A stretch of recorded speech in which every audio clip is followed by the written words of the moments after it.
નમસ્કાર, આપ જોઈ રહ્યા છો ન્યૂઝ ફોર ઇન્ડિયા અને આપની સાથે હું છું હંસિની. નજર કરીએ આજના મુખ્ય સમાચારો પર. અમદાવાદમાં સંસ્કૃત લિટરેચર ફેસ્ટિવલની શરૂઆત થઈ ગઈ છે. અમદાવાદના થલતેજ વિસ્તારમાં આવેલ CEE ખાતે આ ફેસ્ટિવલની શરૂઆત થઈ છે, જેમાં મુખ્ય અતિથિ તરીકે ગુજરાત યુનિવર્સિટીના નિર્જા ગુપ્તા હાજર રહ્યા. આ ઉપરાંત સ્વામી શ્રી પરમાત્માનંદ સરસ્વતી તથા ભાગ્યેશ ઝાએ કાર્યક્રમની શરૂઆત કરી હતી. આ અંગે એકલવ્ય સંસ્થાના સંસ્કૃત એકેડમીના ડાયરેક્ટર ડોક્ટર મહેદ ઉપાધ્યાય સાથે વાત કરતા તેમણે વધુ માહિતી આપી હતી. તાજેતરમાં આપણે સૌ જાણીએ છીએ કે ગુજરાત યુનિવર્સિટી ખાતે ગુજરાતી લિટરેચર ફેસ્ટિવલ યોજાઈ ગયો. તેવી જ રીતે હાલ થલતેજ ખાતે CEE એટલે કે સેન્ટર ફોર એન્વાયરમેન્ટ એજ્યુકેશન ખાતે સંસ્કૃત લિટરેચર ફેસ્ટિવલની આજથી શરૂઆત થઈ છે. આ ફેસ્ટિવલમાં કેટલાક જે વિદ્યાર્થીઓ છે, ખાસ કરીને તે લોકો સંસ્કૃત સ્પીકિંગના ક્લાસીસ પણ કરેલા છે અને તે લોકો સંસ્કૃતમાં બોલતા પણ જાણે છે. આપણાના કેટલાક વિદ્યાર્થીઓ સાથે આપણે ચર્ચા કરીશું. શું નામ છે તમારું? મારું નામ ધ્રુવી છે. અચ્છા ધ્રુવી, સંસ્કૃતમાં એવું કહેવાય છે કે તમે લોકો બોલતા થોડું થોડું શીખી ગયા છો. તમે કંઈક નાનકડું જે કંઈ તમને આવડતું હોય તે બતાવો. યેનેમા વિશ્વ ભુવનાની તસ્થુઃ તતઃ શત્રમ બલભોજસ્ય આજતમ. આનો મતલબ એ થાય છે, the world is due to the sun god. The living beings get their energy and strength from him. Okay, બહુ સરસ. અન્ય એક સ્ટુડન્ટ પણ આપણી સાથે જોડ્યા છે. શું નામ છે તમારું? मम नाम हनी. क्या आप जानते हैं सर्वप्रथम कॉम्पैक्ट फॉर्म में लिखने की शुरुआत किसने की थी? भारतीय ज्ञान परंपरा में पाणिनि मुनि ऐसे वैयाकरण हुए हैं जिन्होंने सबसे पहले कॉम्पैक्ट फॉर्म में लिखने की शुरुआत की थी. मैं एक उदाहरण द्वारा बताती हूँ. जैसे कि व्याकरण में यदि उन्हें संक्षिप्त रूप में कुछ कहना होता था तो वे केवल एक संज्ञा अर्थात कह देते थे. एक संज्ञा अर्थात किम. जैसे कि पाणिनि मुनि द्वारा दिया गया माहेश्वर सूत्र है अ इ उन ऋल ऋक ए ओंग ऐ औच हय वरट लण यमंगणनम झभई घड़दश जब गड़दश खफ छठथ चटतौ कपै श श सर हल इति माहेश्वराणि सूत्राणि. બિલકુલ, બહુ જ સરસ વાત કરી કે જે કદાચ કહી શકાય કે આ જે શંકર ભગવાનના ડમરૂમાંથી જે શબ્દો ઉત્પન્ન થયા હતા તેમની એમને વાત કરી. અનેક વિદ્યાર્થી જોડાઈ ગયા છે. શું નામ છે તમારું? મારું નામ કલરવ છે.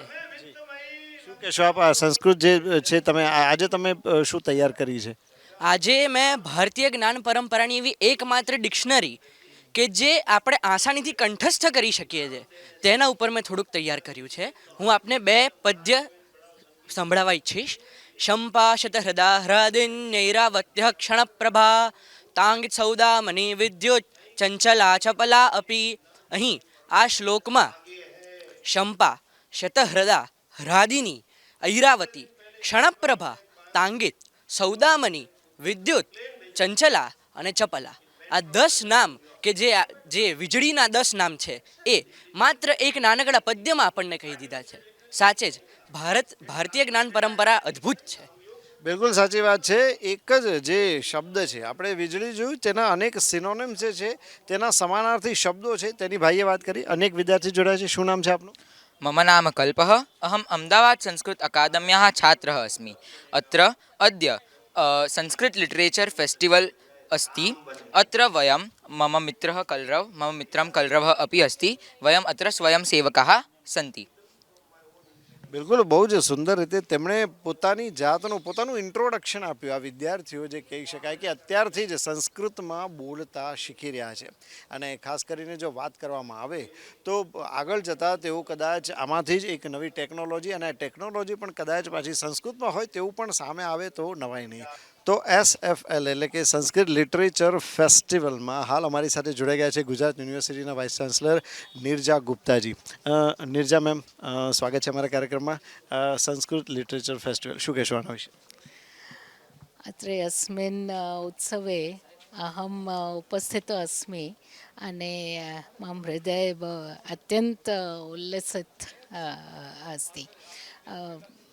मम संस्कृत सम्भाषणं કિંચિત દુર્લભમ એટલે દુર્બલમ અસ્તિ.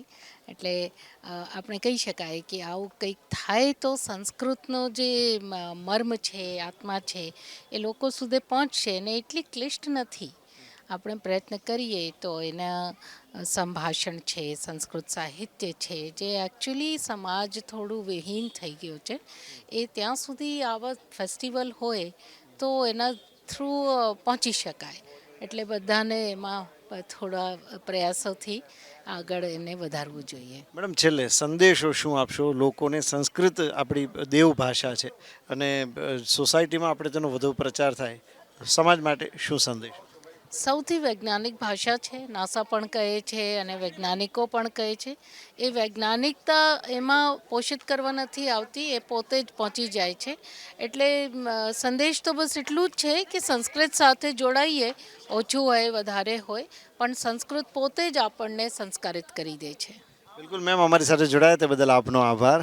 તો આ હતા નીરજાબેન વ્યાસ કે જેઓ ગુજરાત યુનિવર્સિટીના વાઇસ ચાન્સલર હતા અને બહુ જ સુંદર રીતે તેમણે શરૂઆત જે છે તે સંસ્કૃતમાં કરી હતી અને તેમણે આગળ પણ વાત કરી કે ભાઈ સંસ્કૃતને જો વધારે પ્રાધાન્ય આપવામાં આવે, મહત્ત્વ આપવામાં આવે, તેનો વધુને વધુ પ્રચાર અને પ્રસાર કરવામાં આવે તો ચોક્કસપણે જે ભારતના જે લોકો છે તે લોકો આના દ્વારા પણ વધુ કદાચ રોજગારી મેળવી શકે. આવનારા દિવસોમાં જે કહી શકાય કે રોજગારીનું એક બહુ સારું માધ્યમ સંસ્કૃત બની શકે તેમ છે.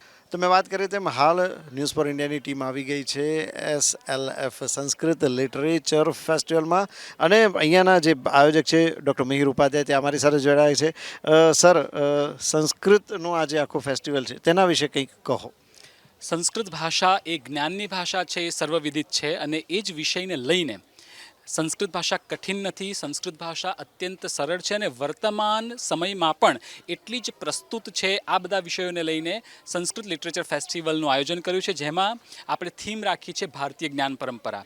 2 દિવસ દરમિયાન અલગ અલગ ક્ષેત્રના વિદ્વાનો જેમ કે વેદ અને સંસ્કૃત, સાયન્સ એન્ડ સંસ્કૃત, વાસ્તુશાસ્ત્ર અને સંસ્કૃત, આ બધા વિષયો ઉપર પોતાના વક્તવ્યો આપશે અને આ બધા પ્રેક્ટિસનર છે. તો અમારો એક અભિગમ એ છે કે સંસ્કૃત ભાષાને એના મૂળ સ્વરૂપ સુધી તો આપણે પહોંચાડીએ, પણ એમાં જે જ્ઞાન વારસો છે એનાથી પણ લોકો પરિચિત થાય. અને આપ જોઈ શકો છો ખૂબ મોટી સંખ્યામાં સંસ્કૃત પ્રેમીઓ એકત્રિત થયા છે. અચ્છા સર, એક બીજી વસ્તુ છે કે જે રીતે વાત કરીએ સંસ્કૃતમાં જે રીતે લોકોનો રસ વધી રહ્યો છે, શું એવું કંઈ થઈ શકે કે આવનારા સમયમાં જે યુવાનો છે તેમને સંસ્કૃતમાંથી રોજગારી પણ મળે? ભાષા અને શિક્ષણ જે છે એ બંને જુદું હોય છે. ભાષા એ માધ્યમ હોય છે કમ્યુનિકેશનનું, એની અંદર રહેલો ખજાનો જે છે શિક્ષણ છે. હવે હું એક જ મુદ્દો કહીશ કે સંસ્કૃત વ્યાકરણ આ એવો એક વિષય છે કે જે વિદ્યાર્થી સંસ્કૃત વ્યાકરણનો જાણકાર હોય છે, એક સાથે 5 થી 7 વિષયો ઉપર કોન્સન્ટ્રેટ કરી શકે તો એમની જે ક્ષમતા છે એ ક્ષમતા દ્વિગુણિત થઈ જતી હોય છે. સંસ્કૃત ભણેલા જે વિદ્યાર્થીઓ છે સમાજની અંદર ઉત્તમ કાર્ય કરી શકે, પછી એ મેનેજમેન્ટનો વિષય હોય, એ કોઈ પણ વિજ્ઞાનનો વિષય હોય કે શૈક્ષણિક વિષય હોય, એક ગ્રંથિ બંધાઈ ગઈ છે કે સંસ્કૃત એટલે માત્ર ને માત્ર શિક્ષક જ બને, પણ અનેક વિષયો જે છે એ ખુલ્લા છે. સર, છેલ્લે અમારા દર્શક મિત્રો માટે સંસ્કૃતમાં કોઈક સંદેશ? સર્વેભ્યઃ વિજ્ઞપ્તિઃ અસ્તિ એકલવ્ય સંસ્કૃત અકાદમ્યાઃ એવં ચ સંસ્કૃત વિદ્યા પ્રતિષ્ઠાનસ્ય પ્રયત્નઃ અસ્તિ સંસ્કૃત ભાષાયાઃ શિક્ષણम् अस्माकं वर्गाः अपि नियमिततया प्रचलन्ति. कृपया सर्वे संस्कृतं पठन्तु. जयतु संस्कृतं, जयतु भारतम्. Thank you very much sir, આપ અમારી સાથે જોડાયા. જયતુ સંસ્કૃતમ, જયતુ ભારતમ. બહુ જ સુંદર વાત કરી તેમણે. ભારતીય સંસ્કૃતિ છે તેમાં સંસ્કૃત જે છે તે વણાયેલું છે, સંસ્કૃત આપણા લોહીમાં છે. ફક્ત આપણે તેના વિશે થોડું અવેર થવાની જરૂર છે, થોડું જાગૃત થવાની જરૂર છે. અને સરે કીધું તેમ બહુ મહત્ત્વની વાત કે ભાઈ આવનારા સમયમાં રોજગારીમાં ડાયરેક્ટ કે ઇનડાયરેક્ટ સંસ્કૃતનો એક મોટો ફાળો તો રહેવાનો જ છે. કેમેરા પર્સન રાજેન્દ્ર પટેલ સાથે Kumar Barot, news four India, Ahmedabad.